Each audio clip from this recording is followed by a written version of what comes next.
بسم اللہ الرحمن الرحیم نحمدہ ونصلی ونسلم علی رسولہ الکریم۔ آج دو بڑے ایونٹ نظر آئے، ایک وزیر اعظم شہباز شریف صاحب بلاول اسحاق ڈار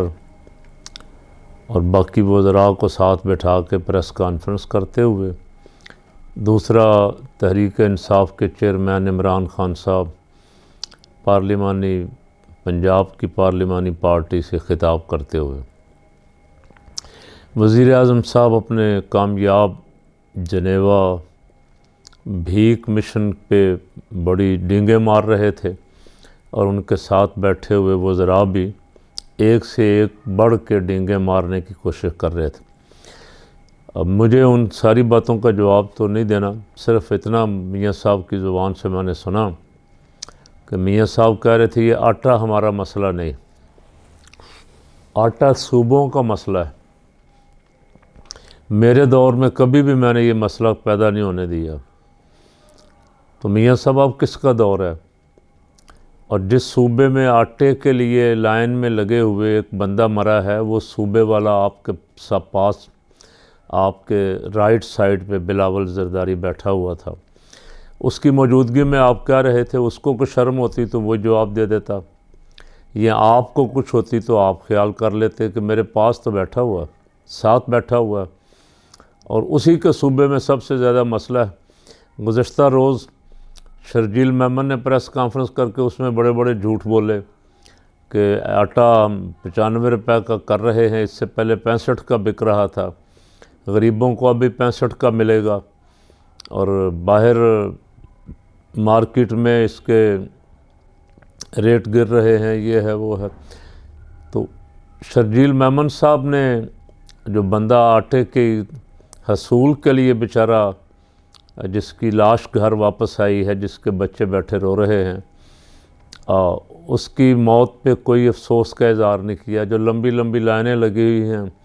مختلف شہروں میں، سندھ کے مختلف شہروں میں، سارے ملک میں ہے لیکن زیادہ مسئلہ سندھ میں، اس کا بھی کوئی جواب نہیں دیا، اور کوشش کی کہ اسے بھی عمران خان پہ ڈال دیں۔ جس طرح میاں شہباز شریف صاحب جو 30 سال انہوں نے پہلے حکومت کی، اس کی ناکامیاں بھی عمران خان کے ذمے، اور جو پچھلے 4.25 سال کی عمران خان نے کی وہ بھی عمران خان کے ذمے، اور اب 9 مہینے سے جو ملک کا انہوں نے بیڑا غرق کیا ہے وہ بھی عمران خان کے ذمے۔ بڑا آسان طریقہ ہے، کسی دوسرے پہ ڈالو اور اپنی جان چھڑاؤ۔ میاں صاحب جو صوبے دو آپ کے ہاتھ میں تھے، جن کے پاس آپ بیٹھے ہوئے تھے، کم از کم اس کا تو جواب قوم مانگ رہی ہے کہ ان صوبوں میں بھی آٹا نہیں ہے۔ دوسرے صوبوں میں تو آپ کی مخالف حکومت ہے، آپ الزام بازی کریں اچھے لگتے ہیں، لیکن جو حکومتیں آپ کے ہاتھ میں ہیں ان پہ بھی آپ الزام ہی لگا رہے ہیں۔ تو جواب دہ کون ہوگا؟ وزیر اعظم آپ ہیں، جواب دہ کوئی اور ہے؟ میں اس پہ یہی کہہ سکتا ہوں کہ کچھ جھوٹ بولتے ہوئے بھی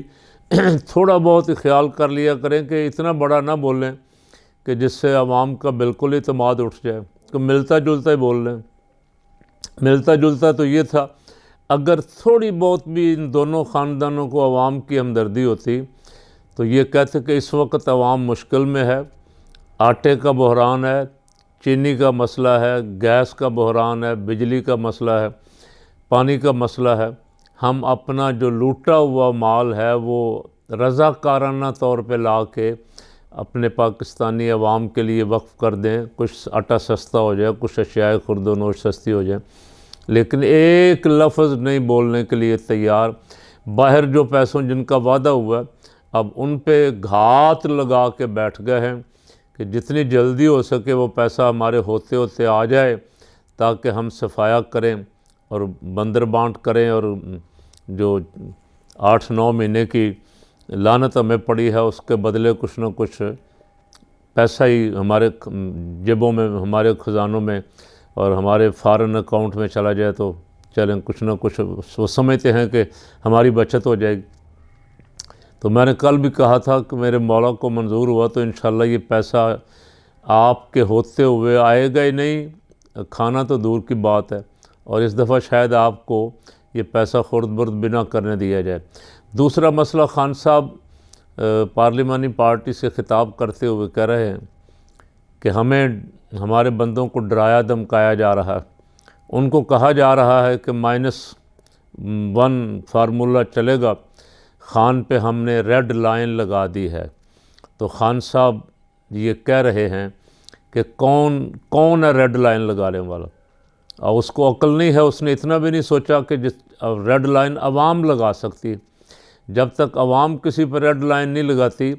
کوئی پاور کوئی طاقت ریڈ لائن نہیں لگا سکتی۔ باجوہ صاحب کے جانے کے بعد خیال تھا کہ معاملات بدلیں گے، ابھی انتظار ہے۔ سید جنرل عاصم منیر صاحب سعودیہ گئے ہوئے تھے، واپسی کے ان کے میرے خیال وہ امارات آ گئے ہیں، شاید آج واپس آ جائیں گے یا کل آ جائیں گے، اس کی مجھے صحیح خبر نہیں ہے، ہو سکتا ہے آ ہی گئے ہوں۔ انہوں نے حرمین طیبین میں خانہ کعبہ میں حاضری دی اور انہیں اندر جانے کی سعادت حاصل ہوئی، روضہ رسول صلی اللہ علیہ وسلم پہ حاضری دی، اور مجھے خبر ملی کہ انہوں نے اپنے رب سے عہد کیا ہے کہ میں اپنے ملک کو آئین کے مطابق چلاؤں گا، اور جو کچھ وہاں غلط ہو رہا ہے اس کا کلا کما کرنے کے لیے پوری کوشش کروں گا۔ پاکستان سے وفاداری کا عہد بھی انہوں نے خانہ کعبہ کے اندر کھڑا ہو کے کیا ہے، اور ان کو رسپانس بھی بہت اچھا ملا۔ سعودیہ نے بھی، امارات کی تو ابھی میرے پاس کوئی خبر نہیں ہے، وہاں ان کو پتہ ہے کہ پاور کہاں ہے۔ ہمارے جو سیاسی لوگ جاتے ہیں بہت کم ان کو وہ اہمیت دیتے ہیں، اور ہمارے چیف آف آرمی سٹاف کو ہمیشہ وہ ویلکم کرتے ہیں، اور سید عاصم منیر صاحب کو تو شاید اس لیے بھی زیادہ کہ حافظ قرآن بھی ہیں اور سید بھی ہیں۔ اللہ کرے انہوں نے جو دعائیں مانگی ہیں وہاں کھڑے ہو کے خانہ کعبہ کے اندر اور سنہری جالیوں کے سامنے، وہ دعائیں قبول ہوں پاکستان کے لیے، اور وہ آ کے پاکستان میں جو معاملات بگڑے ہوئے ہیں، جو گلہ شکوہ کیا جا رہا ہے، نیچے کو بیٹھے افسران ابھی تک مسلسل گڑبڑ کر رہے ہیں۔ کچھ ایم پی ایز جو کہہ رہے ہیں کہ ہمیں دھمکیاں مل رہی ہیں، ہمیں کہا جا رہا ہے خان پہ ریڈ لائن لگا دی ہے، خان اب کبھی نہیں آ سکتا، اس کا ساتھ چھوڑ دو، ڈرایا بھی جا رہا ہے، دھمکایا بھی جا رہا ہے، اور زرداری اور شہباز شریف کی طرف سے نوٹوں کی بوریاں بھی کھلی ہوئی ہیں۔ میں تو حیران ہوتا ہوں کہ 5 آدمیوں کے لیے 1 ارب 5 کروڑ کی آفر کی گئی ہے۔ کیا کبھی کوئی سوچ سکتا ہے کہ یہ حکمران اسی ملک کے ہیں جس ملک کے لوگ آٹے کے لیے مر رہے ہیں؟ کوئی شرم حیا ان کو ہے کہ جس ملک میں لوگ گیس کو ترس رہے ہیں، بچوں کو صبح سکول بھیجنے کے لیے، ناشتہ کروانے کے لیے گیس نہیں ہے، اس ملک کے حکمران بندوں کی خرید و فروخت پہ کروڑوں اربوں روپیہ خرچ کر رہے، پیسہ ان کے پاس بڑا ہے، صرف یہ عوام کو اذیت دینے کے لیے تاکہ آئندہ ہمارے سوا ادھر ادھر کوئی دیکھے بھی نہ، لیکن عوام تو تمہارا فیصلہ کر چکی ہے۔ اللہ اس ملک کی حفاظت فرمائے اور ان حکمرانوں کو ہدایت نصیب فرمائے۔